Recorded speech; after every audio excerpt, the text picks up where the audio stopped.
चले जी आरंभ करते हैं। ओम सदाशिव समारंभां शंकराचार्य मध्यमाम् अस्मदाचार्य पर्यन्तां वंदे गुरु परंपरां। वाक्यकारं वररुचिं भाष्यकारं पतंजलिं पाणिनिं सूत्रकारं च प्रणतोऽस्मि मुनित्रयम्। मित्राणि नमो नमः। आइए, आपका स्वागत है।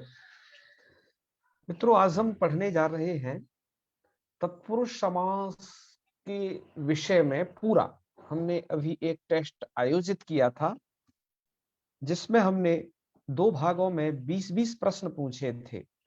तो कुल मिलाकर के अब हम उन 40 प्रश्नों के उत्तरों को देखने जा रहे हैं और वो प्रश्नों के वह उत्तर क्यों सही हैं, इस सब चीज पर आज विचार होगा।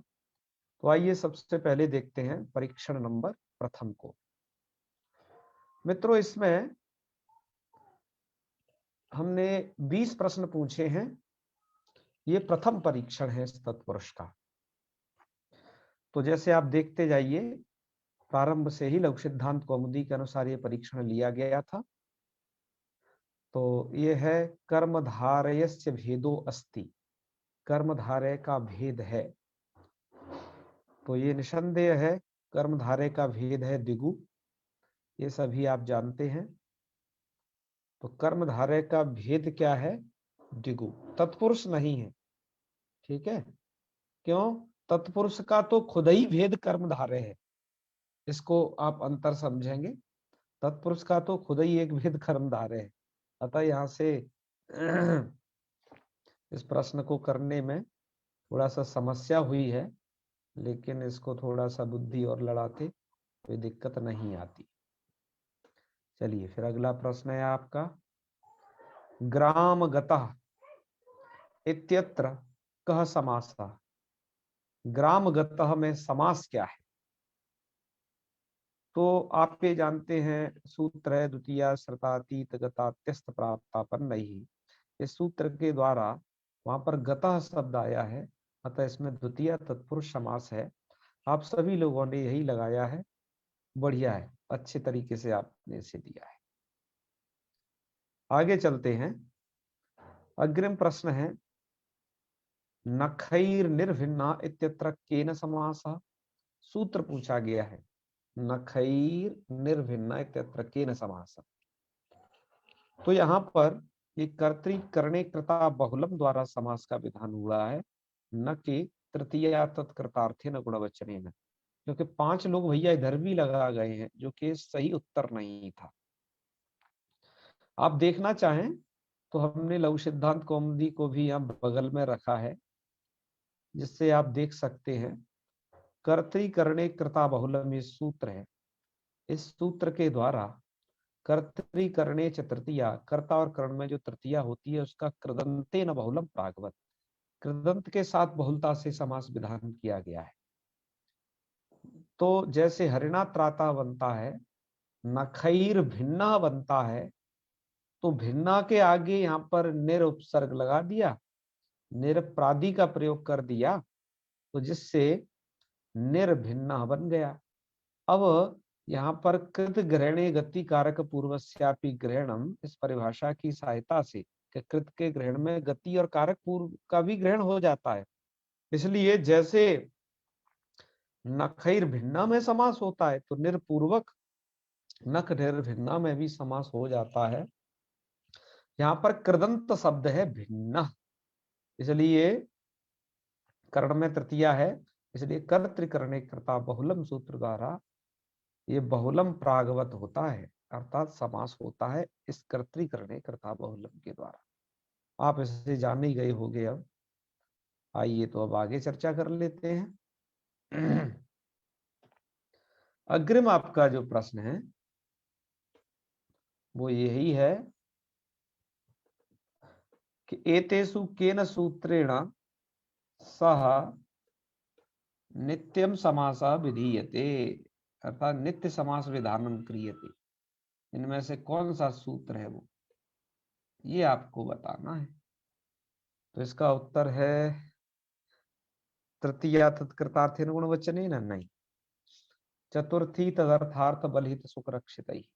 इस सूत्र के द्वारा इसमें पढ़ा गया जो अर्थ शब्द है चतुर्थी तदर्थार्थ में, इसमें जो पढ़ा गया अर्थ शब्द है, हालांकि अर्थ शब्द तृतीय तत्कृतार्थेन में भी था, लेकिन यहां पर पढ़ा गया अर्थ शब्द है, इसके साथ में नित्य समास का विधान वार्तिक कार्य के द्वारा हुआ है। आप इन वार्तिकों का अवलोकन कर ले लघु सिद्धांत कौमुदी में। ये रहा चतुर्थी तदर्थार्थ बलित सुरक्षित।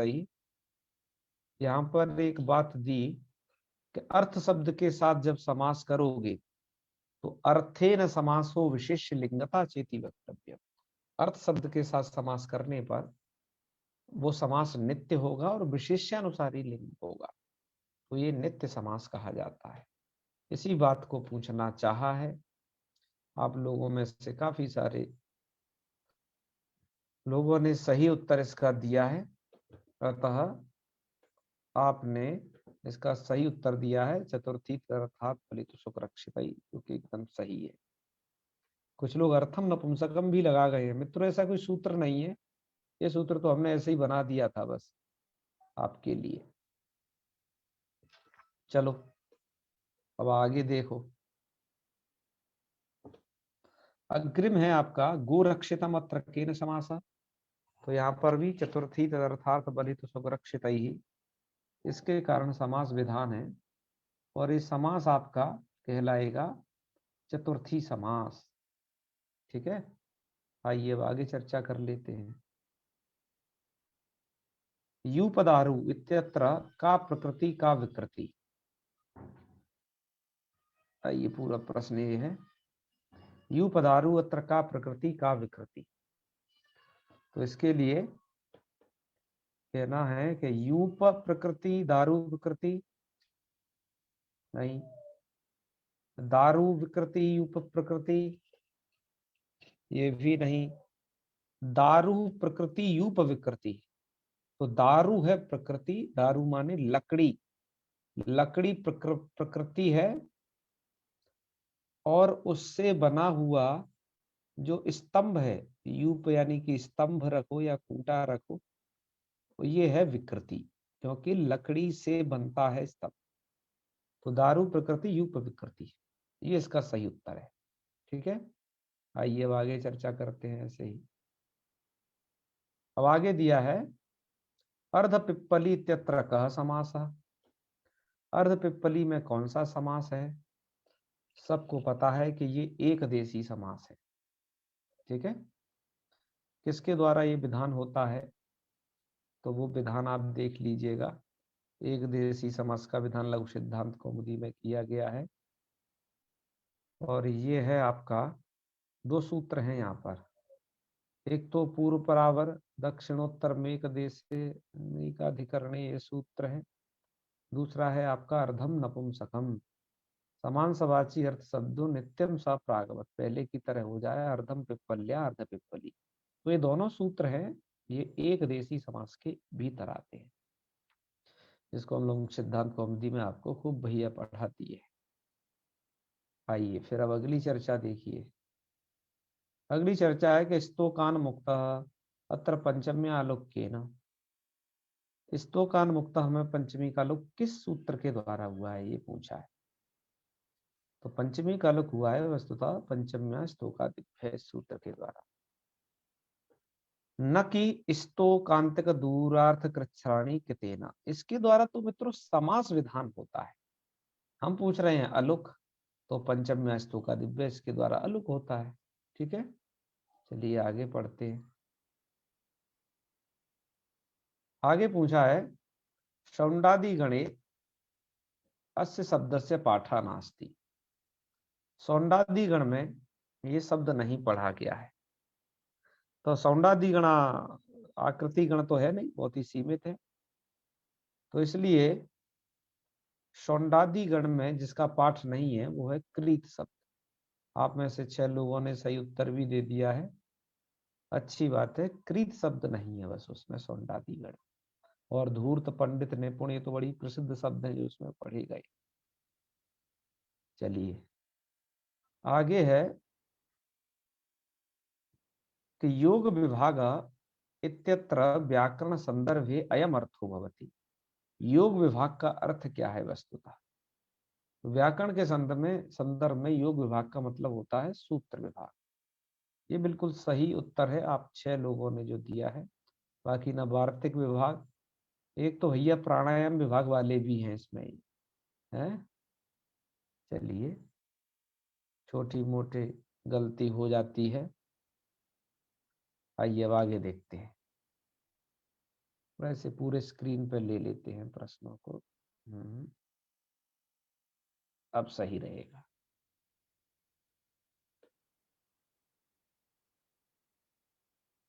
आइए अगले वाले प्रश्न की तरफ मूव करते हैं। अगला प्रश्न है कि पंच ब्राह्मणा इत्यत्र समासाभावस्य प्रमुखम कारणम किम। पंच ब्राह्मणा में समासाभाव का प्रमुख कारण क्या है? तो यहां पर सही बात तो यह है कि सामर्थ्याभाव नहीं, दिक् शब्दाभाव ये भी नहीं, संज्ञा भाव। यहाँ पर पंच ब्राह्मणा किसी की संज्ञा नहीं है। तो ये प्रश्न पूछा कहां से गया है? आपने एक सूत्र पढ़ा है यहाँ, दिक् संख्ये संज्ञायाम। ये सूत्र क्या करता है? दिशावाची और संख्यावाची जो शब्द हैं उनका संज्ञायाम, संज्ञा अर्थ होने पर ही समास करेगा। जैसे पूर्वेशु काम समी, यह एक संज्ञा है ग्राम विशेष की। सप्तर्षया, वो 7 ऋषियों की एक संज्ञा है, उनका नाम है, उन्हें सप्तर्षया कहते हैं। तो दिशावाचियों में उत्तरावृक्षा किसी की संज्ञा नहीं है और संख्यावाचियों में पंच ब्राह्मण किसी की संज्ञा नहीं है, यानी कि 5 ब्राह्मण कोई से भी हो सकते हैं, संज्ञा तो प्रसिद्ध है। और ऐसे उत्तर में वृक्ष कई सारे हो सकते हैं, कोई भी हो सकते हैं। इसलिए पंच ब्राह्मणा में देखिए समास नहीं है क्योंकि ये संज्ञा नहीं है। वरदाचार्य जी लिखे भी हैं कि संज्ञायाम एवेति नियमार्थम सूत्र में, सूत्र नियम करता है ये जो समास हो संज्ञा में ही हो, अन्यत्र ना हो। ठीक है, चलिए ये समास का समझ ही गए पंच ब्राह्मणा का। अब पौर्वशाला में देख लीजिए, पौर्वशाला इति कस्य उदाहरण। पौर्वशाला किसका उदाहरण है? तो तद्धितार्थ विषयस्य। अरे भाई ये तो सब सही लिख गए 11 के 11 लोग। चलो अब मुझे लगता है कि ये ज्यादा व्याख्या नहीं है, तो तद्धितार्थ विषयस्य का ये उदाहरण है। चलिए आगे बढ़ते हैं। फिर पूछा है गोर तद्धित लुकी, ध्यान देना, गोर तद्धित लुकी इति सूत्रेण किम भवति। इस सूत्र से होता क्या है? तो मित्रों इस सूत्र से होता है टच प्रत्यय। सूत्रार्थ देख लीजिएगा। बाकी लोग कंफ्यूज हो गए हैं, जिन्होंने व्याकरण को ठीक से नहीं पढ़ा है, लगातार कक्षाएं नहीं ली हैं, वो कुछ भी लगा गए हैं। इससे टच प्रत्यय होता है। चलिए अब आगे देखिए। आगे पूछा है कि द्विगु समास विषय इदम कथनम अयुक्तम।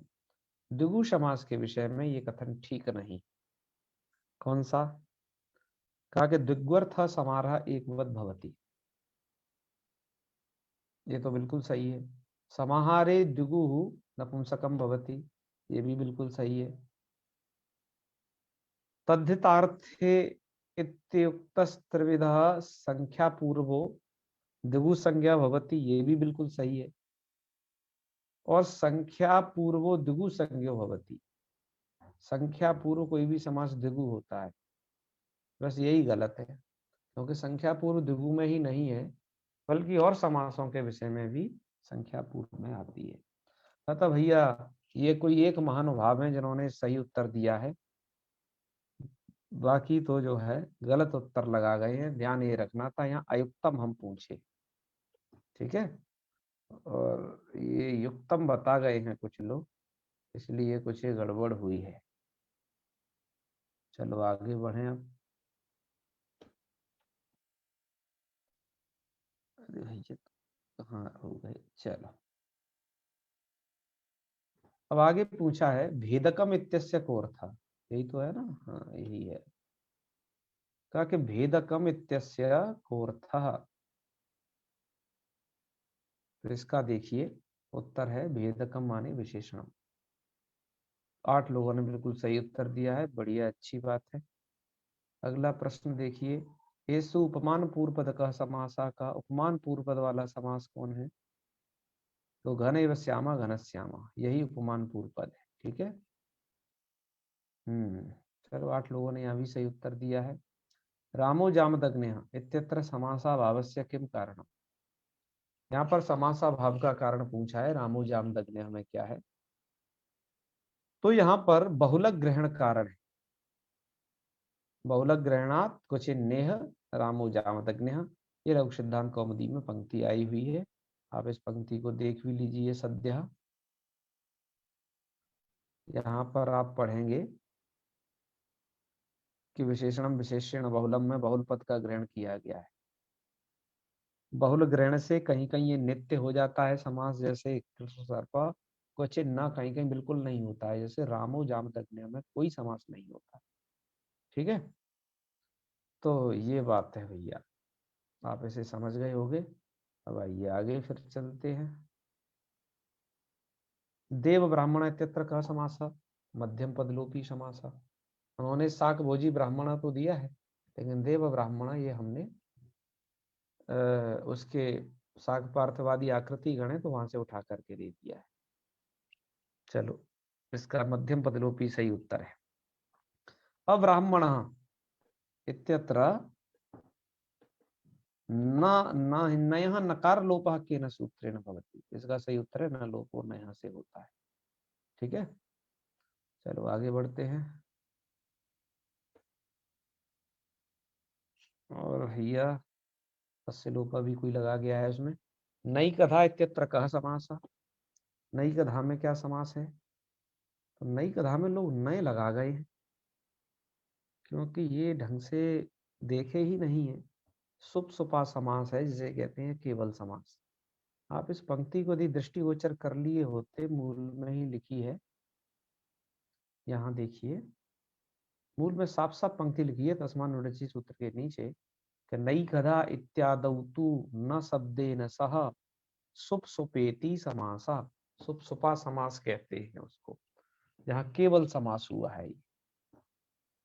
ठीक है, चलिए अब आगे देखिए। अब भैया इसके पश्चात, अब ये समाप्त हो गया ये वाला परीक्षण, अब आइए द्वितीय परीक्षण में प्रवेश करते हैं। यह परीक्षण 7 लोगों ने दिया था।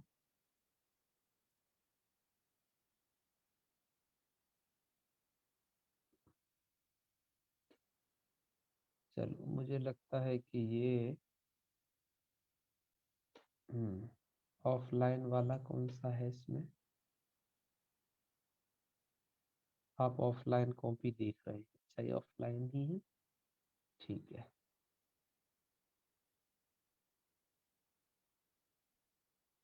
तो आपने देखे थे ये 20 तक, अब इससे आगे देखिए। अस्मिन् परीक्षणे भवतां स्वागतम। तो न ऋणी, आगे नए से आगे का ये परीक्षण है कि न ऋणी इति विग्रहे किम रूपम, यहाँ क्या रूप होता है? न ऋणी तो ये बनता है अनिर्णी, क्योंकि ऋण शब्द अजादि उत्तर पद परे है, तो ये बनेगा अऋणी। कुछ लोग गलत लगा गए हैं, ऋणी कोई कुछ कोई कुछ, तो अनऋणी इसका सही उत्तर है। चलिए आगे बढ़ते हैं, इसे थोड़ा सा ऐसे कर लेते हैं, हाँ अब सही है। एषु गति समासस्य किम उदाहरणम, इसमें गति समास का उदाहरण क्या है? गति समास का उदाहरण मित्रों, उर्यादि च्विडाचस्य सूत्र से जहाँ गति संज्ञा होती है, शुक्ली कृत्य उदाहरण है जो किसी ने भी नहीं लगाया आप में से। कोई लगा गया है कुपुरुषा, कोई सुपुरुषा और कोई प्राचार्य, तो ये गड़बड़ी हुई है यहाँ पर। आप मूल देख लीजिएगा उठा करके, क्या है सही उत्तर। आगे देखिए, प्रादयो गताद्यर्थे प्रथमया इति कस्य वचनम, ये किसका वचन है? तो कात्यायन से लगा गए हैं 4 ठो, एक पतंजलि, एक भारद्वाज को, और सौनाक को 1 लगाए हैं, जो कि सही उत्तर है। और इतना आपको कंफ्यूज हो कैसे गया, मैं ये समझ नहीं पा रहा। तो क्यों? क्योंकि भैया आपको तो हमने बहुत कुछ बात आपको बताई थी इसके विषय में। थोड़ा सा हम जाते हैं आपको,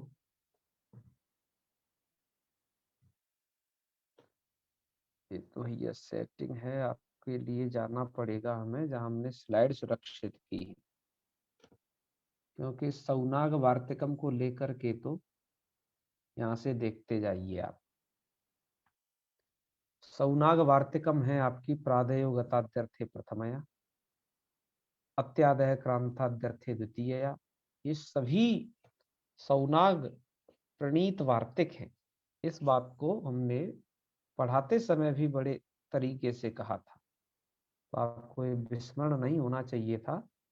तो आगे से आप स्मरण रखेंगे इन चीजों को, ठीक है। चलिए, ये सौनाग वार्तिक है। आगे देखिए अब, एक विभक्ति चा पूर्व निपाते इति सूत्रेण भवति। तो भैया इस सूत्र से क्या होता है, एक विभक्ति चा पूर्व निपाते से? देख लीजिए, उपसर्जन संज्ञा का विधान होता है। चलो, ज्यादातर आप 6 लोगों ने लगाई दी है, एकदम सही सही उत्तर है। 26वां प्रश्न है कि उपसर्जनम योगो शब्द स्त्री प्रत्यांतम च तदंतस्य प्रातिपदिकस्य किम स्यात्। तो ये हमने गो स्त्री और उपसर्जन से सूत्र का अर्थ पूछना चाहा है, आप लोगों ने लगा दिया है कि ह्रस्व स्यात्। तो सही उत्तर है एकदम, ह्रस्व ही होता है। हाँ, फिर यहाँ ये पूछा है कि जी समुचितम मेलनम कुरुता। ये बस आपको समुचित मेलन करना था और आपने किया भी है। तो क्या क्या है इसके मेलन में? इसके मेलन में यही है कि कैसे कौन किससे मिलेगा। तो अवादय कृष्टाद्यर्थे, अवादय कृष्टाद्यर्थे कहाँ मिलेगा जाकर के? ख तृतीया। पर्यादेव गिलानाद्यर्थे चतुर्थया, तो ख और ग। और क्या है? निरादय क्रांताद्यर्थे पंचम्या से मिलेगा, अत्यादय क्रांताद्यर्थे द्वितीय से मिलेगा। तो इसका मेल है, और आप लोगों ने इसे लगा दिया है 3 लोगों ने, बाकी और लोग कुछ गच्चा खा गए। तो चलिए कोई बात नहीं। हाँ भैया, ये लोगों को बहुत गड़बड़ा है। उपपदम इत्यत्र कहा समासा, ऐसे तो सही लगा गए। उपपदम में उपपद समास नहीं किया लोगों ने, अच्छी बात।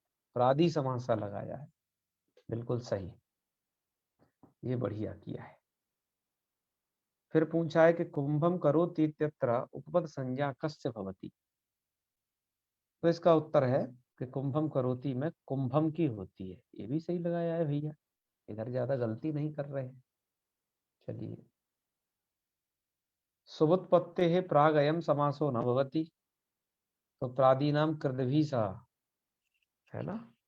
हाँ, एक परिभाषा है, गति कारक पूर्वोपदानाम कृदभी सा समास वचनम प्राग सुबुत्पत्ति।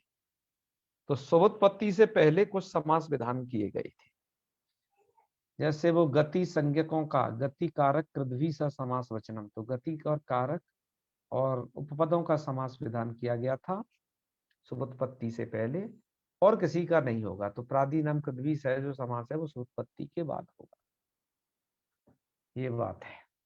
आगे बढ़ते हैं। कहा कि कच्छपी तत्र कह समासा। कच्छपी में समास कौन है? मित्रों, यहाँ पर है आपका उपपद समासा।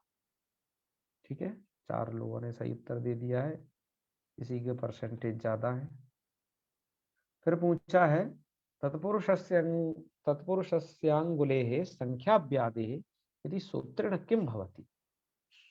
वाह, सबने सही उत्तर। इससे समासांत अच प्रत्यय होता है, बिल्कुल सही उत्तर। आइए अब आगे। अहोरात्र इत्यत्र कः समासः। अहोरात्र में समास क्या है? तो अहोरात्र में द्वंद्व है, वाह, ये तो सही उत्तर लगाया है, एकदम द्वंद्व ही है। इसके बाद पूछा है कि एतेषु अशुद्धम रूपम चिनुता, अशुद्ध रूप चुनना है। तो सर्वरात्रि, बस ये अशुद्ध रूप है, क्योंकि बात यह है कि रात्रन्हा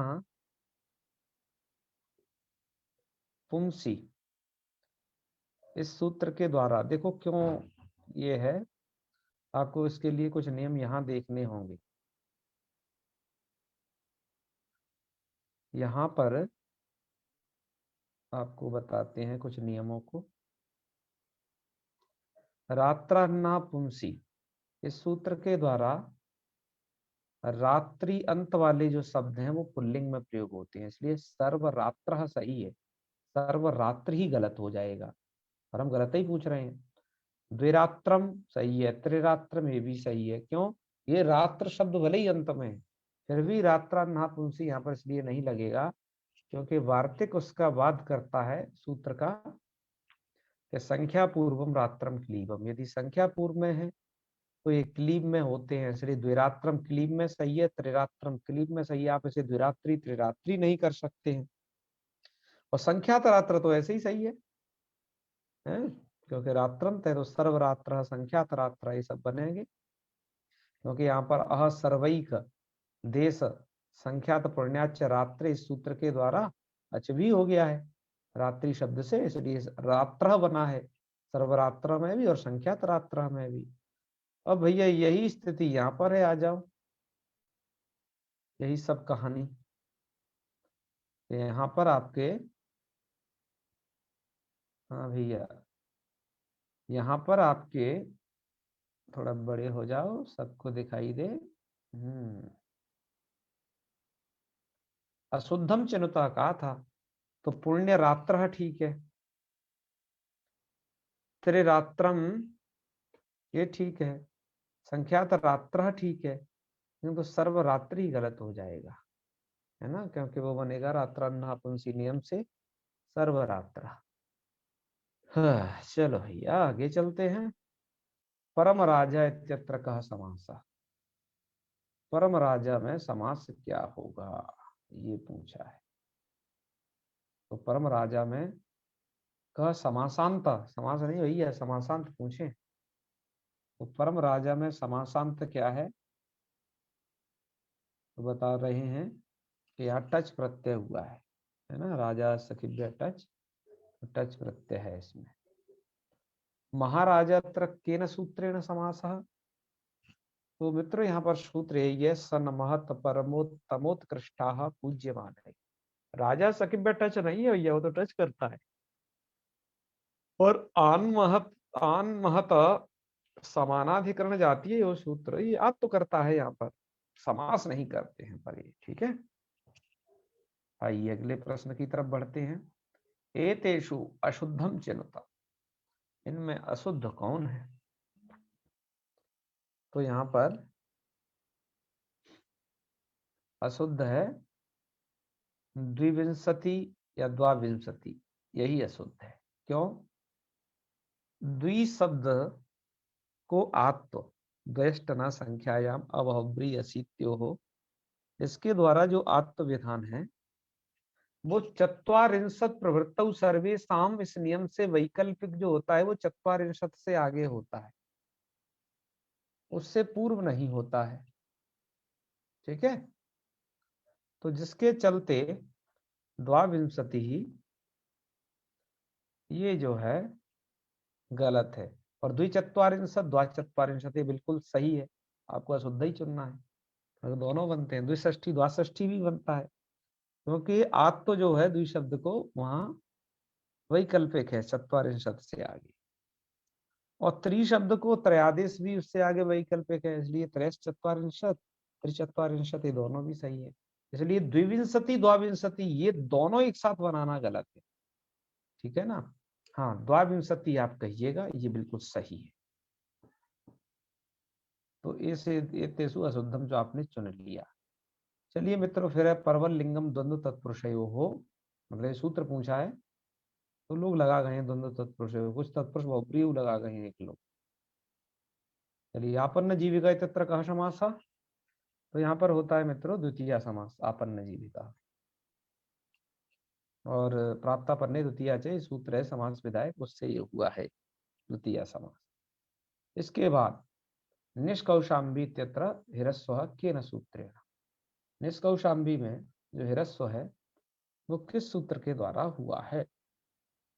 तो मित्रों निष्कौशाम्बी में जो हिरस्व है वो गोस्त्रीय और उपसर्गस्य सूत्र से ही हिरस्व हुआ है। 4 लोगों का सही उत्तर है एकदम। इसके बाद पूछा है करधर चापुंसी च इत्यस्य उदाहरणे अशुद्धम चिन्हता। अर्धर चापुंसी च, इसमें अशुद्ध रूप क्या है? तो देखिए, शरीर शरीरम, शरीर शब्द अर्धर्च आदि में आया है। अर्धर्च अर्धर्चम, ये भी अर्धर्च आदि में आया है, अतः शुद्ध नहीं है, शुद्ध है। सूत्र सूत्रम, ये अर्धर्च आदि में आया है तो ये भी शुद्ध है। लेकिन वृक्ष शब्द अर्धर्च आदि में नहीं आया है, तो वृक्ष वृक्षम आप नहीं बना सकते। ठीक है, यही मित्रों 40 प्रश्न थे।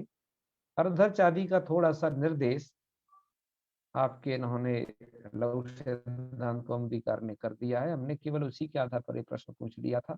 इसमें देखिए शरीर शरीरम, ये यहाँ पर पढ़ा गया है। सूत्र सूत्र में इधर पढ़ा गया है। और अर्धर्च तो ये है, और अर्धर्चम भी बनेगा, एक और एक दोनों इधर पड़े। तो नहीं बनता है वो है वृक्षा वृक्षम, क्योंकि वो शब्द जो है नित्य नपुंसक लिंग नहीं है, वो तो आपका पुल्लिंग ही है केवल और केवल। तो मित्रों आज के पाठ में इतना ही। अब इससे आगे हम बहुब्रीहि समास का आरंभ करेंगे। तो सत्यम जी, सही रहा क्या? नहीं समझ में आया होगा आपको तो खूब, आपने तो ये जी दिया गुरु भी है पेपर, है ना? गलत तो बहुत गया गुरु जी। तो चलो समापन करते हैं फिर। ओम सर्वे भवन्तु सुखिनः, सर्वे सन्तु निरामयाः, सर्वे भद्राणि पश्यन्तु, मा कश्चित् दुःखभाग् भवेत्। ओम शांति शांति शांति। सर्वेभ्यो नमो नमः। शुभ रात्रि। प्रणमामि। प्रणाम।